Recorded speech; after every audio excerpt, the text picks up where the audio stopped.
Assalamualaikum warahmatullahi wabarakatuh. Perkenalkan, nama saya Nurul Hidayah dengan NIM 2005114326 dengan jurusan Pendidikan Masyarakat, Fakultas Keguruan dan Ilmu Pendidikan. Baiklah, di video kali ini saya akan menjelaskan tentang teori-teori belajar dan penerapannya di kelas sebagai untuk melengkapi ujian tengah semester saya dengan mata kuliah perkembangan peserta didik.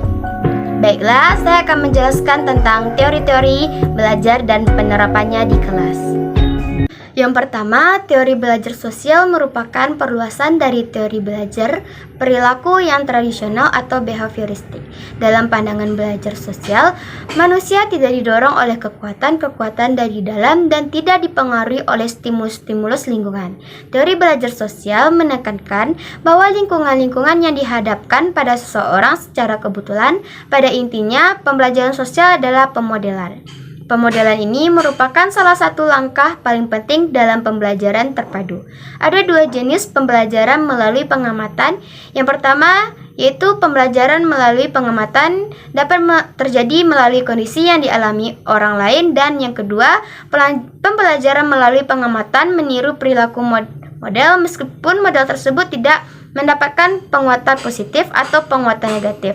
Saat mengamati model tersebut dalam mendemonstrasikan sesuatu yang ingin dipelajari pengamat dan mengharapkan mendapat pujian atau penguatan apabila menguasai secara tuntas apa yang dipelajari. Teori belajar sosial sendiri dikenal oleh Albert Bandura. Konsep dari teori ini menekankan pada komponen kognitif dan pikiran, pemahaman dan evaluasi. Teori belajar sosial membantu tiap anak agar merasa diterima di dalam kelompok, mengembangkan kompetensi sosial, membantu anak belajar berkomunikasi dan bergaul dengan orang lain, mengembangkan empati atau merasakan perasaan orang lain, serta saling menghargai diri dan lingkungannya seperti sebayanya.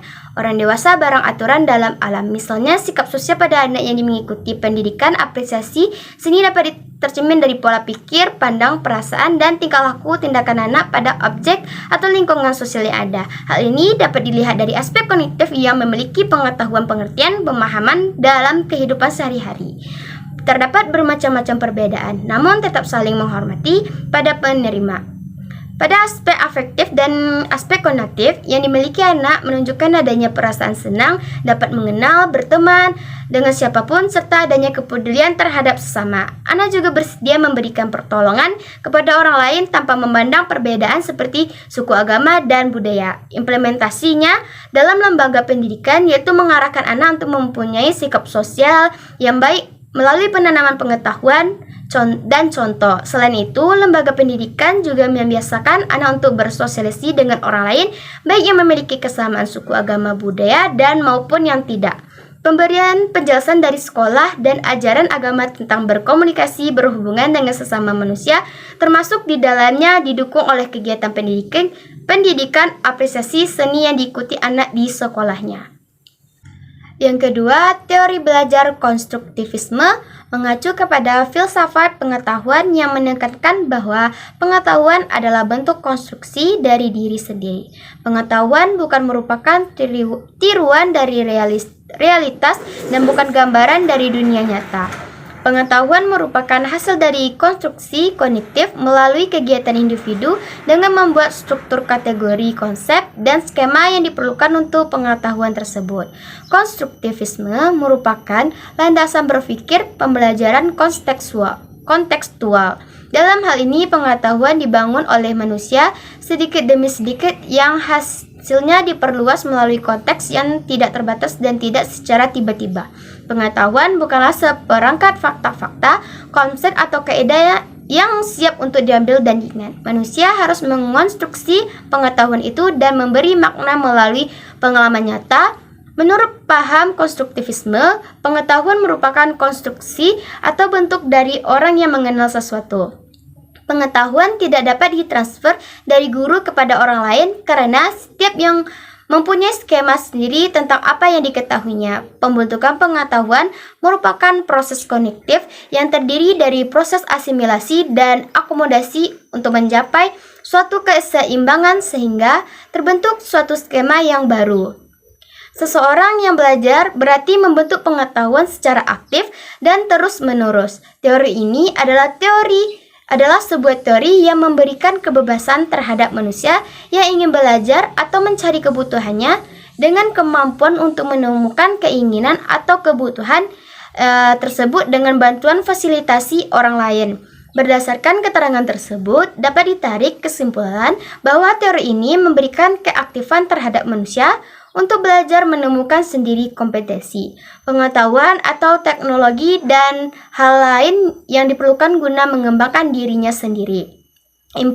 Implementasi di dalam kehidupan yaitu guru tidak boleh hanya memberikan pengetahuan kepada peserta didik. Peserta didik sendiri yang harus membangun pengetahuan di dalam pikirannya sendiri. Guru hanya membantu proses ini dengan beberapa cara, yaitu mengajar yang membuat informasi menjadi sangat bermakna dan sangat relevan bagi peserta didik. Memberikan kesempatan kepada peserta didik untuk menemukan atau menerapkan sendiri ide-idenya dan mengajak peserta didik agar menyadari dan menggunakan strategi-strategi mereka sendiri untuk belajar. Guru dapat memberikan tangga kepada peserta didik untuk membantu mereka mencapai tingkat penemuan. Yang ketiga, teori belajar kognitif. Istilah kognitif diartikan sebagai potensi intelektual yang terdiri dari tahapan, yaitu pengetahuan, pemahaman, penerapan, analisis, sintesis, dan evaluasi. Kognitif berarti persoalan yang menyangkut kemampuan untuk mengembangkan kemampuan rasional atau akal. Teori kognitif lebih menekankan pada bagaimana proses atau upaya untuk mengoptimalkan kemampuan aspek rasional yang dimiliki oleh orang lain. Oleh sebab itu, teori kognitif ini berbeda dengan teori behavioristik yang lebih menekankan pada aspek kemampuan perilaku yang diwujudkan dengan cara kemampuan merespon terhadap stimulus yang datang kepada dirinya. Istilah kognitif sering didengar dalam kehidupan sehari-hari dari aspek pendidikan, misalnya baik guru ataupun dosen diharuskan memiliki kompetensi bidang kognitif, artinya guru atau dosen tersebut harus memiliki kemampuan intelektual seperti penguasaan materi pelajaran atau perkuliahan, pengetahuan mengenai cara mengajar, pemilihan metode dan strategi pembelajaran, serta pengetahuan cara mengevaluasi peserta didik. Tokoh yang mempopulerkan teori belajar kognitif ialah Jean Piaget. Dalam pandangan Piaget, perkembangan dunia individu didasari oleh dua proses, yaitu perorganisasian dan penyesuaian. Teori belajar kognitif mulai berkembang pada abad ke-20 sebagai protes terhadap teori perilaku yang telah berkembang sebelumnya. Menurut model kognitif ini, peserta didik memproses informasi dan pelajaran melalui upaya dalam mengorganisasi, menyimpan, kemudian menemukan hubungan antara pengetahuan yang baru dan pengetahuan yang telah ada. Teori belajar kognitif lebih mementingkan proses belajar daripada hasil belajarnya. Menurut Piaget, perkembangan kognitif mempunyai 4 aspek.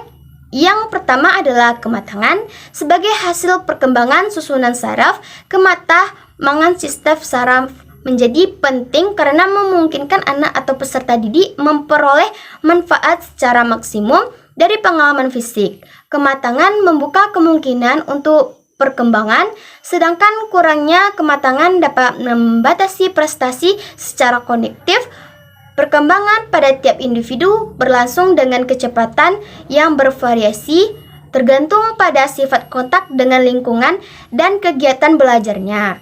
Aspek yang kedua ialah pengalaman, yaitu hubungan timbal balik antara organisme dengan dunianya. Interaksi antara individu dan dunia luar merupakan sumber pengetahuan baru, akan tetapi kontak dengan dunia fisik tidak cukup untuk mengembangkan pengetahuan, kecuali jika inteligensi individu dapat memanfaatkan pengalaman tersebut. Aspek yang ketiga adalah interaksi sosial, yaitu pengaruh-pengaruh yang diperoleh dalam hubungannya dengan lingkungan sosial. Dan aspek yang terakhir adalah ekuilibrasi, yaitu adanya kemampuan atau sistem yang mengatur individu agar selalu mampu mempertahankan keseimbangan dan penyesuaian diri terhadap lingkungannya. Piaget juga mengatakan, dalam pandangan Piaget, anak-anak secara aktif membangun dunia kognitif mereka dengan menggunakan skema atau menjelaskan hal-hal yang mereka alami. Piaget sendiri mengatakan bahwa ada dua proses yang bertanggung jawab terhadap seseorang dalam menggunakan dan mengadaptasi skema. Yang pertama adalah asimilasi, yaitu suatu proses menambahkan informasi baru ke dalam skema yang sudah ada. Dan yang kedua, akomodasi adalah bentuk penyesuaian lain yang melibatkan pengubahan atau penggantian skema akibat adanya informasi baru yang tidak sesuai dengan skema yang sudah ada. Sedangkan implementasi dari pembelajaran kognitif ini sendiri ialah dalam proses pembelajaran lebih menghendaki pada pengertian daripada hafalan. Yang kedua, hukuman dan ganjaran yang digunakan dalam pembelajaran lebih menggunakan naluri untuk memecahkan masalah. Yang keempat, teori belajar behaviorisme. Teori belajar behaviorisme atau kadang disebut behavioristik adalah salah satu teori pembelajaran yang paling tua. Meski terdengar kolot dan sudah semakin berkembang menjadi teori-teori baru yang dianggap lebih baik untuk digunakan. Teori behavioristik ini pun nyatanya masih banyak digunakan dalam implementasi dunia pendidikan. Pada awalnya, teori behavioristik dicetuskan oleh Jagner. Selanjutnya dikembangkan oleh tokoh-tokoh lain yang memandang pentingnya perubahan tingkah laku sebagai hasil dari pengalaman.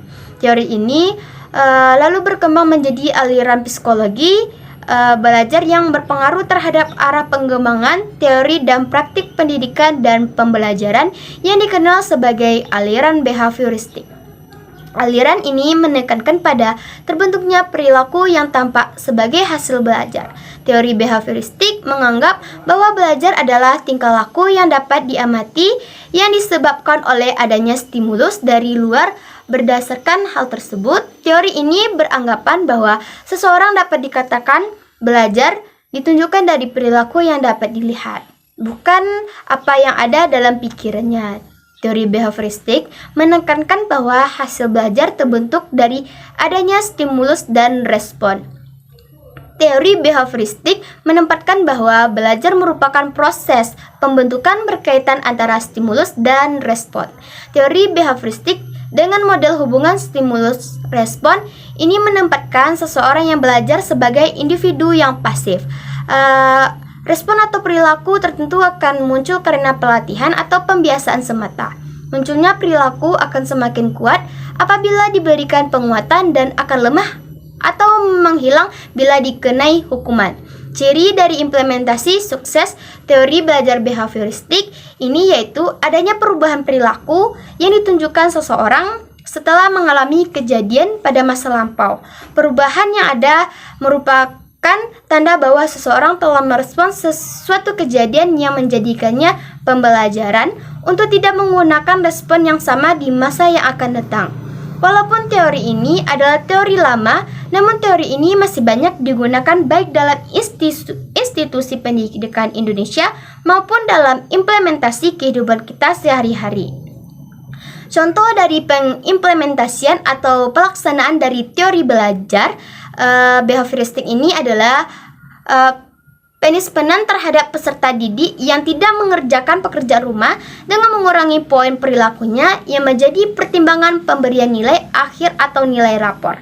Kemudian kita terlambat datang kerja, maka seseorang pekerja kantoran akan mendapatkan sebuah sanksi, mulai itu dari sebuah teguran sampai kepada surat peringatan. Kemudian polisi yang memberikan surat tilang pada pengendara kendaraan yang tidak mematuhi rambu-rambu lalu lintas, seperti menyelinap ketika mereka jalan berupa garis lurus atau ketika mengendarai motor tanpa menggunakan helm.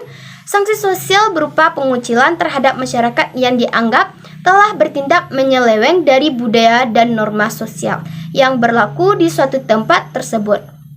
Perlu saya tekankan kembali bahwa teori behavioristik ini tidak hanya mencakup dunia pendidikan saja, tetapi dalam kehidupan sehari-hari juga bisa diimplementasikan. Baiklah, hanya itu yang dapat bisa saya jelaskan tentang teori-teori belajar dan penerapannya di kelas. Mohon maaf jika ada kesalahan kata. Saya tutup. Wabillahi taufik wal hidayah. Wassalamualaikum warahmatullahi wabarakatuh.